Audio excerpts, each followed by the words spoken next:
Hey, it's Neil. I am back from ONTRApalooza, and probably like yourself, I came back with a gazillion great ideas that I wanted to implement.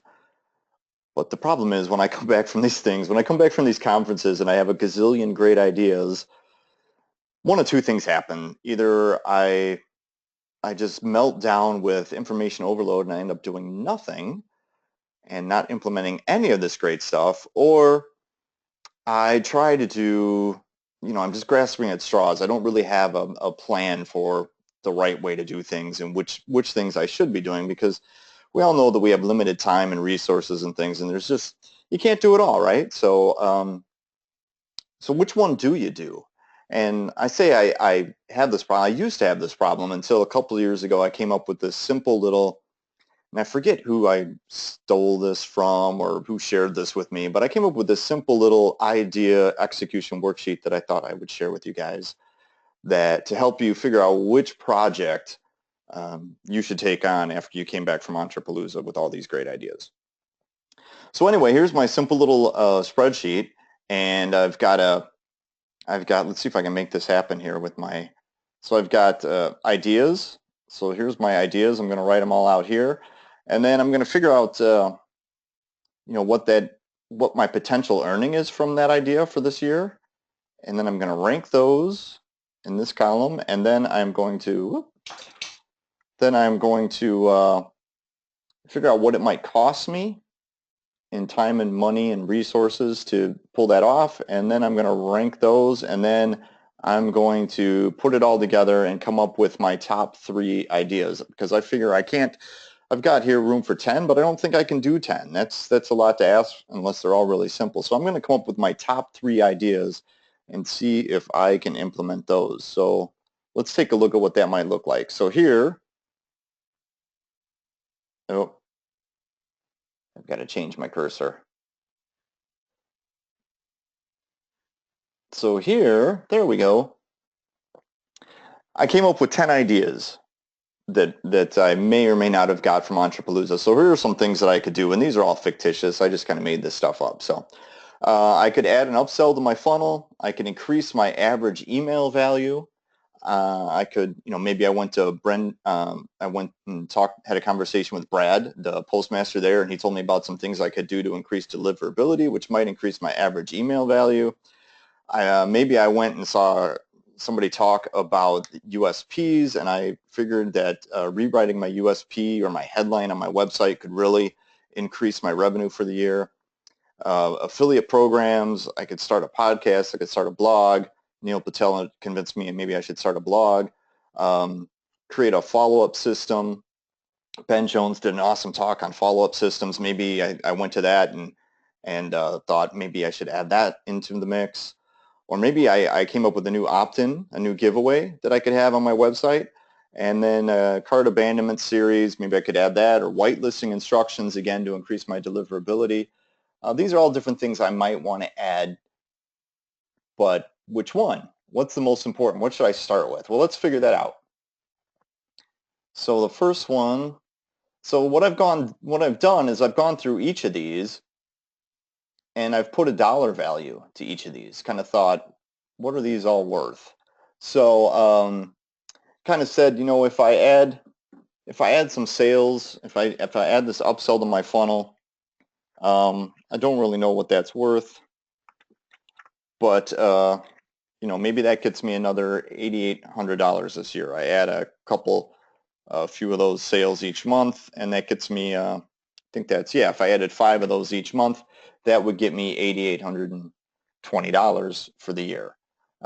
If I'm sending 20,000 emails per week, and I can increase by just a penny an email, the value of each email by a penny, and maybe I could do that with better deliverability practices, or maybe it's split testing subject lines, whatever it is, but that would increase, if I was at 20 cents per email, I could get that up to 21 cents per email, and I'm up to $10,400 for the year.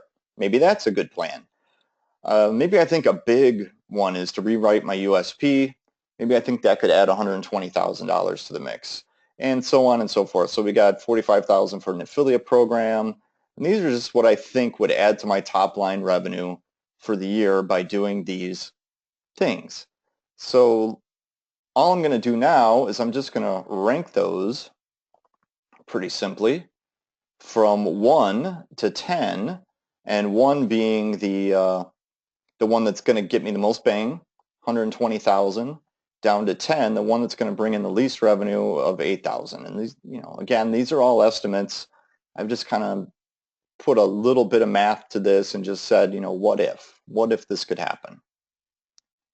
Then what I want to do is take a look and come up with my costs for my resources. Now, resources, this isn't just monetary. This isn't just money. This is my time. This is my stress level. This is the fun factor. I mean, however you want to quantify that.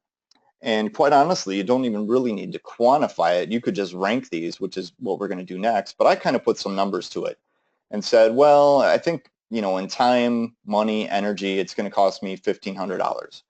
And again, this really doesn't matter so much dollar-wise. It's just as long as you're consistent with how you come up with these numbers across all of these.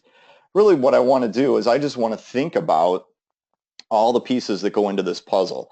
So if I'm doing an affiliate program, let's say it's 80, I came up with $8,500, but that maybe I have to, this is a lot of setup I have to do on my Ontraport account to add this. So that's a lot of time there. Maybe I have to hire somebody to help me with that.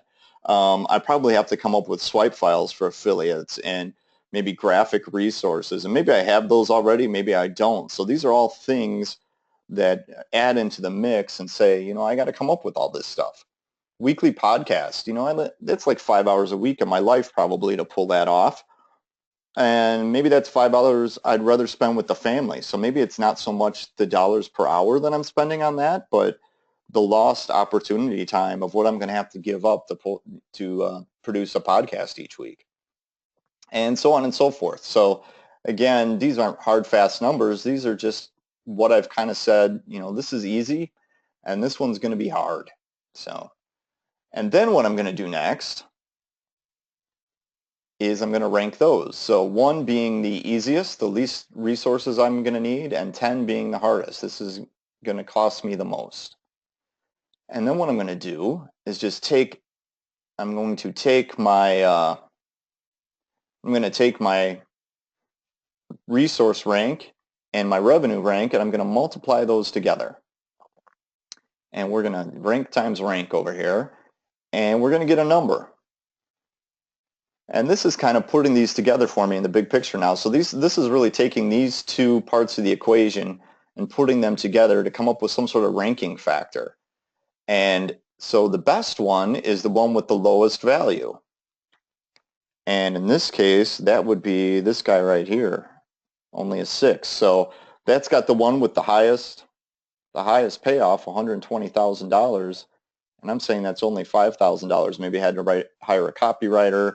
Maybe I've got to invest some of my own time to come up with this new headline USP that I think is really going to attract people. So that's the easiest one.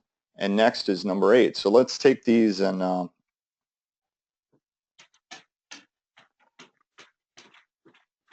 let's take these guys and rank them. So then I come up with 1 is my USP. 2 is my increased average email because it's got a good payoff but really low investment. Maybe that's only going to take me an hour or 2 hours to tweak a couple things in some emails, and it's going to pay off big time for me. And maybe it's just I don't just going forward I start doing things different. I don't even have to go back and change anything. It's just a matter of a new habit. So that might even be 0. It's not any added cost. That could be an infinite return right there. So I come up with my top 3 on this list: rewrite USP, increase average email, and add whitelisting instructions. These are my 3 that are going to be the easiest / give it me the biggest return. And that's how I think about things when I come back from events, is compare those 2 metrics and see what's going to do the best for me. So hope you like that. If you want to download this little sheet, I'll make it available. Probably put this over in my Facebook group. So if you want to head over there to Beyond the Opt-in, I'll have it there for you. You can download it from there. Great. Hope this helped.